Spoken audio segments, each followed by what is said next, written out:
তোমরা তো আগের পার্টি দেখেছো যে আমরা মন্দিরে গিয়েছিলাম পুজো দিতে, আর এখানে আমাদের পুজোটা দেওয়ার পর বসে বসে একটুখানি প্রসাদ তৈরি করা দেখছিলাম, কারণ আমাদের পুজোর প্রসাদ বেরোতে দেরি ছিল। তারপরে গেলাম আমরা মার্কেটে।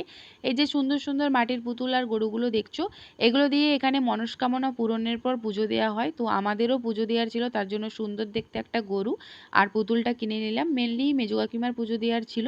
তারপরে এগুলো নিয়ে গেলাম মন্দিরের। 1 ঘন্টা পর আমরা মন্দিরের সামনে গিয়ে দর্শন করার সুযোগ পেলাম, কারণ আজকে ছিল অসম্ভব ভিড়। অনেক বাড়ি থেকে আজকে বাজনা নিয়েও পুজো দিতে এসেছিল, আর এখানে একজন দণ্ডি কাটছে কারণ তার মনস্কামনা পূরণ হয়ে গিয়েছে।